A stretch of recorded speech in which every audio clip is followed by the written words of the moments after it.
Bueno, ahora vamos a hablar de las modificaciones gravídicas. Las generales son modificaciones fisiológicas y anatómicas.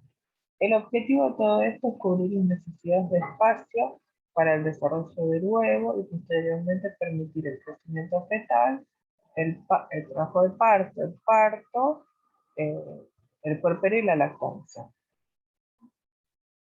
Las modificaciones abarcan casi todos los órganos y sistemas.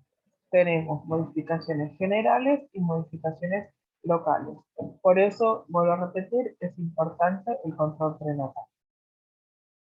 Vamos a ver en las diferentes diapositivas las modificaciones gravídicas.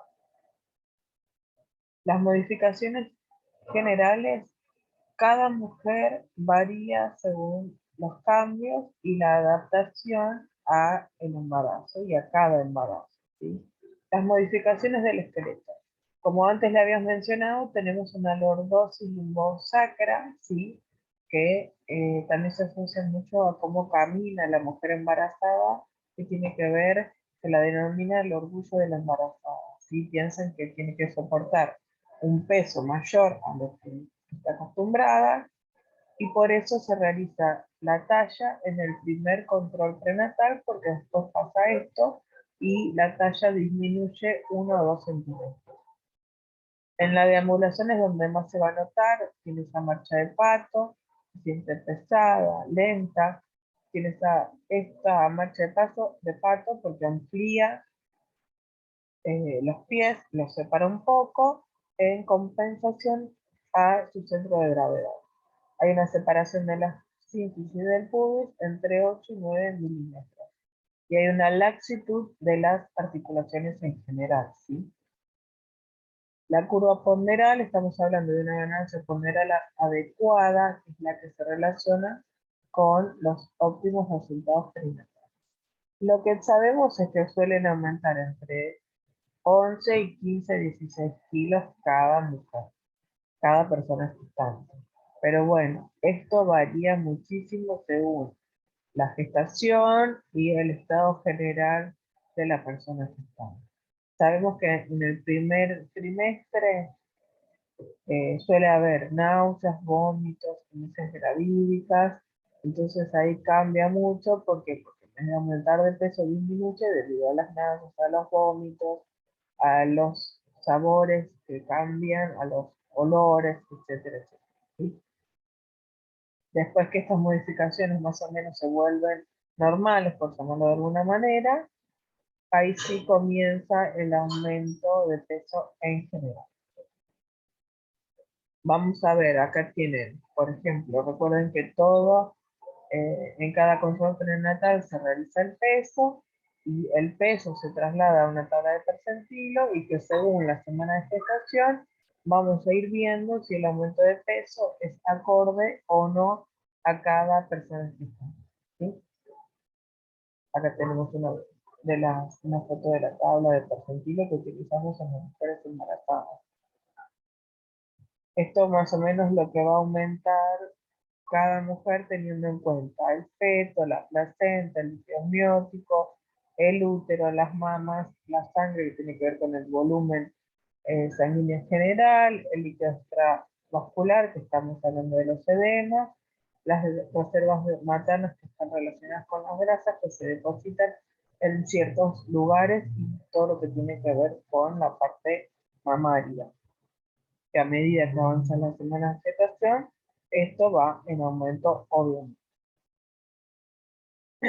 La retención de agua durante la gestación, sí, por eso es importante el control de los edemas, no solo en miembros superiores, sino sobre todo en miembro inferior. Este es un cuadro donde nos resume más o menos por qué hay una retención de líquido en las personas gestantes. Esto lo tienen que leer, está en el apunte, si no en cualquier libro que habla de las modificaciones gravídicas lo van a encontrar más al detalle.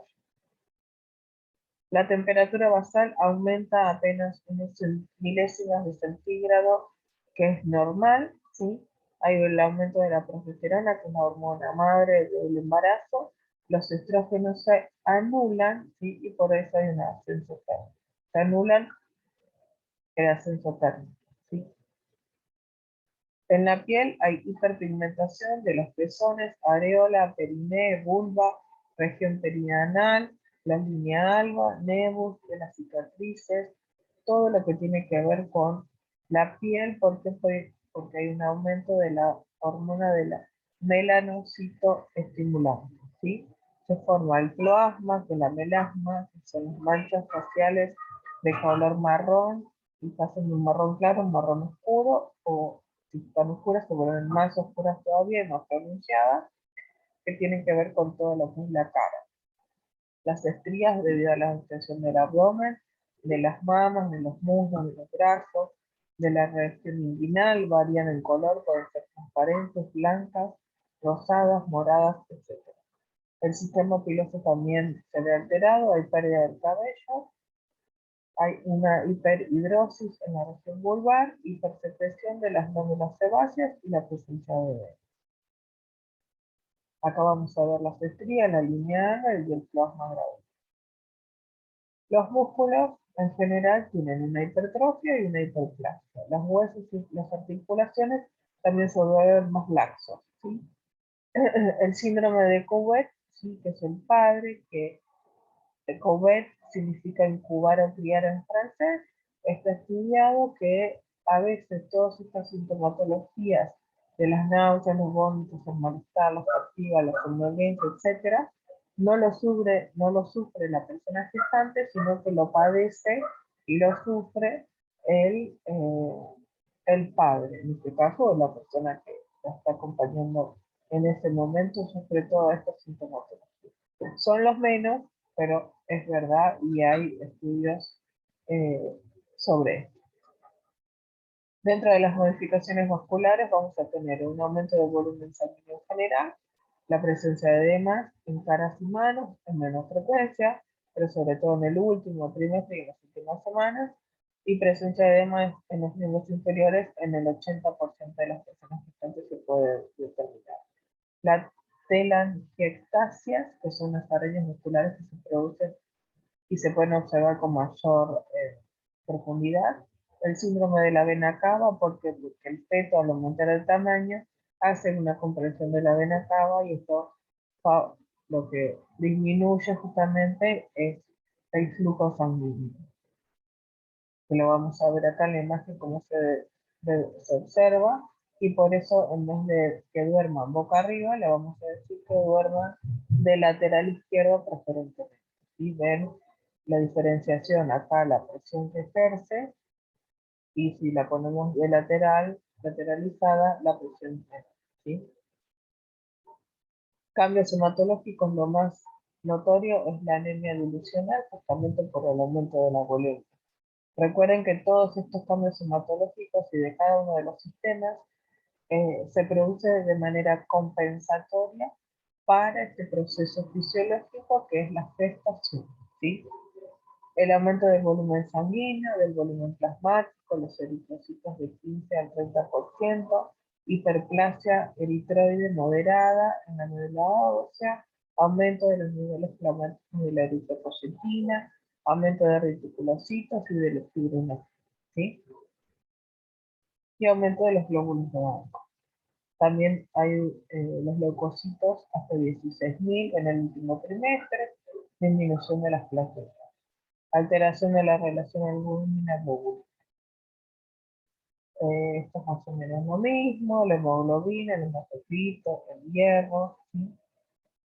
A nivel del aparato cardiovascular vamos a tener un aumento de la frecuencia cardíaca, la rotación de todo lo que es el aparato cardíaco, el eje a la izquierda, ¿sí? Porque recuerden que aumenta el útero de tamaño y todos los órganos se deben reacomodar para dar paso al útero justamente. Aparece un tercer ruido, un desdoblamiento del primer ruido, por eso a veces cuando se solicita un electrocardiograma hay que volver a repetirlo, es normal. Cuando una persona dice estar embarazada, como que el técnico ya más o menos se imagina cómo va a salir ese electro. Hay una hipotensión supina asociada al síndrome de la vena cava, puede ser o no. La presencia de varices por la compresión uterina justamente de la vena cava.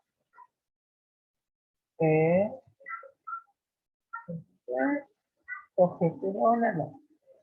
Los cambios, los cambios metabólicos tenemos las proteínas que necesitan un balance nitrogenado, ¿sí? Porque por el útero, por el feto, los análisis ovulares, las mamas, los componentes celulares de la sangre. La concentración de los aminoácidos disminuye por la conversión de la glucosa, el transporte placentario, el aumento de la expresión renal, los lípidos, el aumento de la concentración plasmática de lípidos y proteínas, el aumento del colesterol, de las lipasas hepáticas y depósitos de grasas en la primera mitad del embarazo. El hidrato de carbono, sabemos que el embarazo es diabetogénico, ¿sí? Por ende, el glucagón, los corticoides y el lactógeno placentario. Por esto, modificaciones metabólicas, se dice que el embarazo es diabetogénico. Hay hipoglucemia en ayunas, hiperglucemia postprandial y puede haber un aumento de la insulina. Las células beta sufren hiperplasia por acción de todas estas modificaciones graves. Vuelvo a repetir. Todas estas modificaciones y alteraciones metabólicas son necesarias para poder compensar las modificaciones gravídicas. El calcio se mantiene estable, hay depósitos en el esqueleto fetal en el último mes. El hierro, hay un aumento de la demanda de hierro, por eso se les dice que consuman alimentos ricos en hierro o de ser necesario se le debe complementar con pastillas. ¿Sí? Vemos que volvemos a mencionar la prolactina, ¿sí? Que está aumentada, pero que a la vez está inhibida porque por la progesterona. Lo mismo pasa con la oxitocina. La progesterona es la hormona madre de la gestación. En paralelo, la prolactina y la oxitocina se van produciendo para que en el momento que se produzca el nacimiento, cuando la progesterona cae, se activa la prolactina y la oxitocina que ya se va a activar durante el trabajo de parto. El cortisol aumenta, la aldosterona aumenta y el sistema renina-angiotensina también aumenta. ¿Sí? A nivel del aparato respiratorio tenemos el diafragma 100 de 4 centímetros en el embarazo, por lo tanto, a veces la gestante refiere a una dificultad en la respiración, refiere a una disnea. Por eso, entre la marcha, el peso y la dificultad respiratoria, entre comillas, esta disnea, a veces las mujeres, eh, las personas gestantes, no realizan mucha actividad física, entonces por ende tienen que hacer mayor reposo, ¿sí? Aumenta el consumo de oxígeno, aumento del volumen corriente, del residual, todo esto en compensación a, vuelvo a repetir, a su estado gestacional, ¿sí? A nivel urinario hay una dilatación uretral tanto de la derecha y la pielocalicia, perdón, pielocalicia, ¿sí? ¿Esto qué significa? Hay un aumento también de todo lo que hay un aumento del volumen plasmático, del volumen sanguíneo en general, por ende hay un aumento de la diuresis. El útero comprime los uréteres, por ende siempre va a haber un residual de orina en la vejiga porque esta no se puede vaciar completamente. Por eso la frecuencia de la micción es en aumento y sobre todo en el primer trimestre hay mucha micturia. Lo que sí sabemos que no tiene que haber proteinuria, no tiene que haber hematuria en la orina porque esos son signos de alarma en cualquier persona. ¿Sí? En el aparato digestivo va a haber caries, pérdidas dentales, gingivitis. En el estómago vamos a tener atonía gástrica, disminución del peristaltismo y del vaciamiento y la motilidad.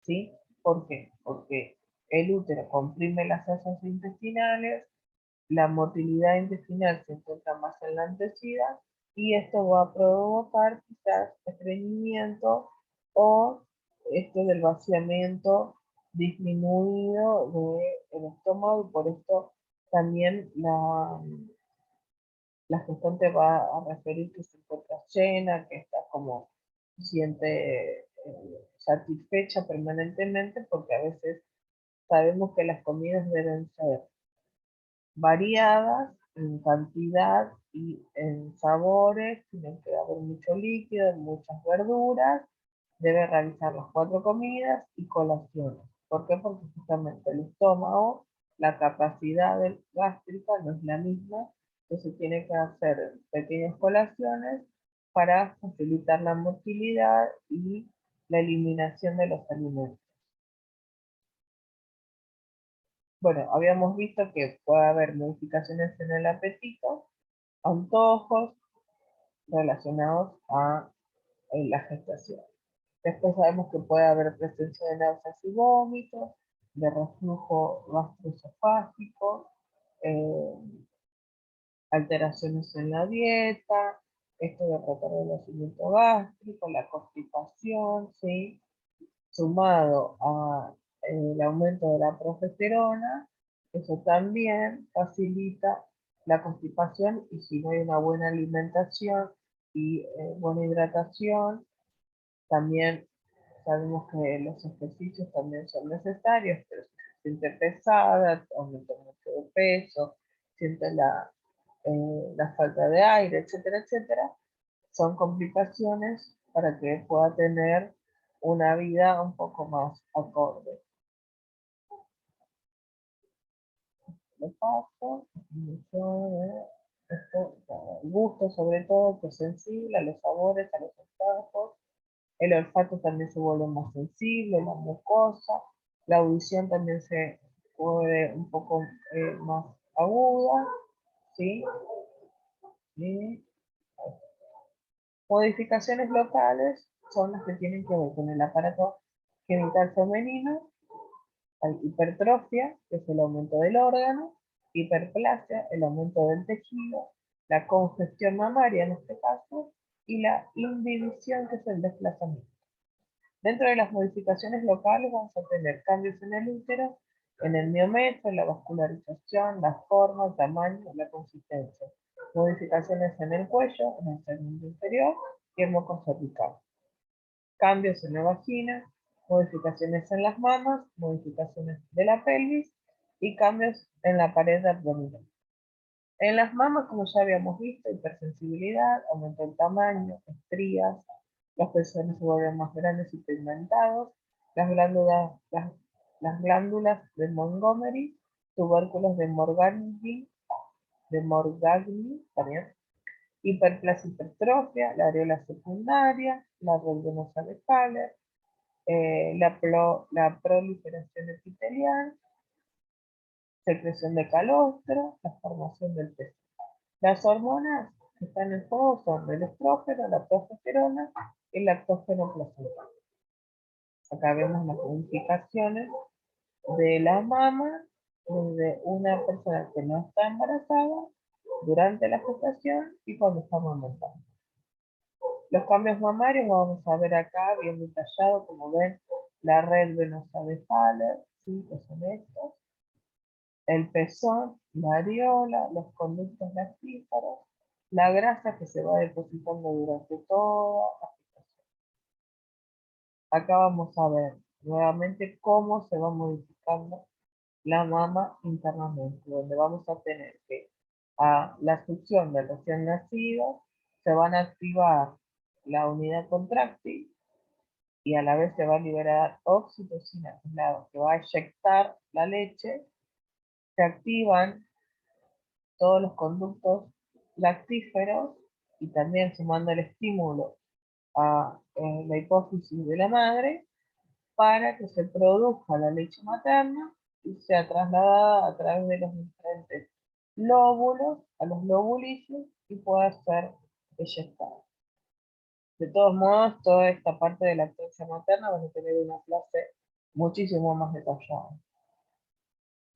Las modificaciones en la forma, tamaño y posición del útero, ¿sí? Se vuelve extrapélvico, vamos a ver la simetría de Pisz-Paxek, que habíamos visto que era un signo de probabilidad, se vuelve ovoide, elíptico, entra en dextro rotación, disminuye en su espesor, produce diastasis de los rectos y el ombligo que hace como una protrusión, ¿sí?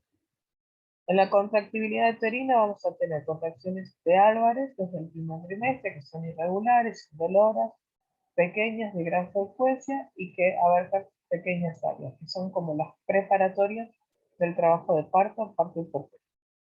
Y ya las específicas del trabajo de parto y del puerperio, son las contracciones grasposas, que son de mayor intensidad, de menor frecuencia y se propagan por casi toda la zona uterina. Esto lo van a ver también más al detalle en la clase de trabajo de parto, y fenómenos activos y pasivos. El signo de Noble-Budin, que lo habíamos visto, que el útero se vuelve globuloso a través del fondo vaginal. La simetría por implantación cerca del cuerno, que es el signo de Pisz-Paxek. El ovario, sabemos que obviamente no hay ovulación, se hipertrofia. El cuerpo armarizo del embarazo y hay una secreción de progesterona hasta el octavo y décimo mes. Luego asume el control de la placenta. La producción de relaxina, que lo que hace es favorecer la relajación del útero justamente y no tener esa contracción antes de las 36 semanas de gestación. Sabemos que esto favorece la maduración del pulso uterino al término del embarazo, favoreciendo el borramiento del toda la relajación del útero, ¿sí? El útero no grávido pesa 70 gramos, tiene entre 7 y 8 centímetros y una capacidad de 5 a 7 mililitros.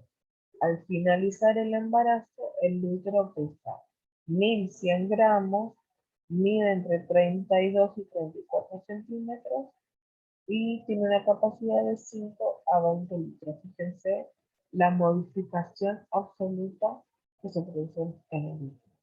Hay hiperplasia y hipertrofia de las capas del miometro, está en dextrorotación y hay un aumento de la circulación uteroplacental, obviamente por la placenta no pensada. Hay hiperplasia y hipertrofia, que ya lo vimos, aumento del tejido fibroso de la capa muscular externa, aumento del tejido elástico, aumento en el calibre de los vasos sanguíneos, linfáticos y las fibras nerviosas. La musculatura del útero tiene una capa externa y una capa interna. Y durante la gestación se produce una capa media o plexiforme, ¿sí? Esto más o menos sería un corte de la capa muscular.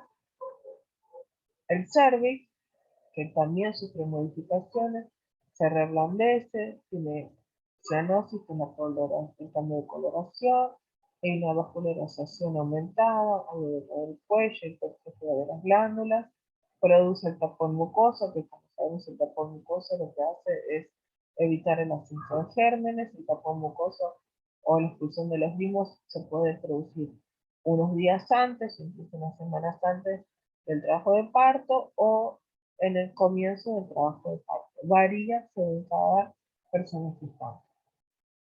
Hay hiperactividad de las células basales, reordenamiento de las fibras colágenas cerca del término y una coloración violácea, que es el signo de Chadwick, que ya la habíamos visto en la clase anterior. Modificaciones locales del segmento inferior corresponde a la que era el istmo previo a la gestación, se reblandece, que es el signo de ETA. Aumenta la dimensión y progresivamente el desplazamiento de sus paredes que la finalización del embarazo tiene una forma de copa. Sus límites. En la parte de abajo el OSI, que es el orificio cervical interno, y en la parte de arriba el anillo de contracción de Van. Esto lo van a ver en la clase de Copa. Si no, lo pueden buscar en cualquier libro que hable de modificaciones gravídicas locales. Tracciona el cuello para el descenso y el paso. Bien. En la vagina hay aumento de la vascularización hiperemia, reblandecimiento, secreción vaginal, signo de Chao. Varía el pH, obviamente, según lo más ácido. Hay una hipertrofia de los pliegues vaginales y aumento de la longitud de las paredes vaginales. Hay hipertrofia de las trompas, el epitelio aplanado, hipervascularizaciones de macrometas. Vulva y perine, hay una hiperemia, aumento vascular de la piel, ablandamiento del tejido conectivo, hay varices, porque por la hipertensión venosa, por el útero grávido, porque ejerce presión sobre la zona, y aumento de la pigmentación de los labios. Durante el embarazo, las relaciones sexuales, toda mujer, toda pareja, en realidad, obviamente siguen teniendo su deseo sexual, se siguen excitando y incluso puede pasar que la capacidad orgánica puede aumentar o disminuir. Solo se desaconseja el coito cuando hay amenaza de parto prematuro, hay hemorragias, hay rotura prematura de las membranas, obviamente el deseo sexual de la mujer gestante, de la persona gestante, si hay dolor luego de las relaciones sexuales o si la panza, el abdomen se pone duro, tenso,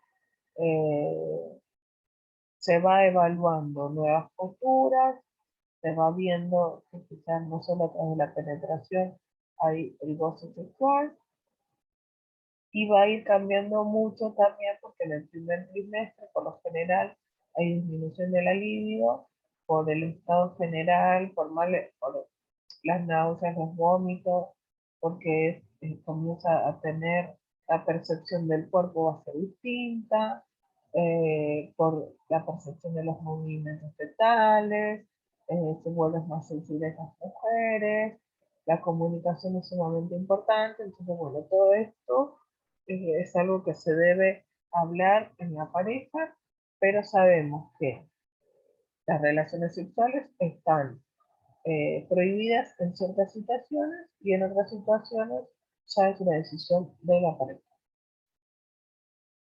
Obviamente hay cambios emocionales desde el momento de la gestación, el momento del parto y el porperio, la lactancia y la crianza.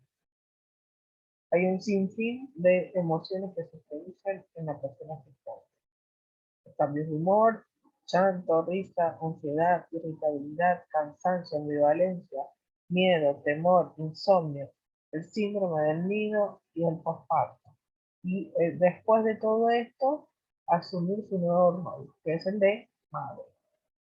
Tienen un apunte que habla de los cambios emocionales, que tienen que leer, y la verdad es que los cambios emocionales que se producen en las personas gestantes son muchísimos.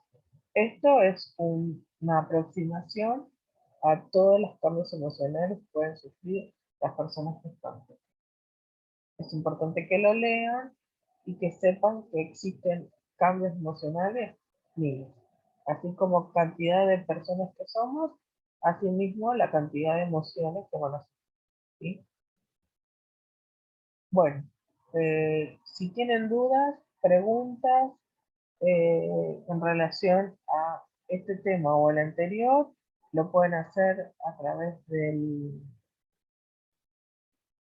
eh, del Classroom, preguntas concretas, y las vamos a ir contestando a medida que vayamos viendo las dudas que se les presentan, ¿sí? Bueno, muchas gracias.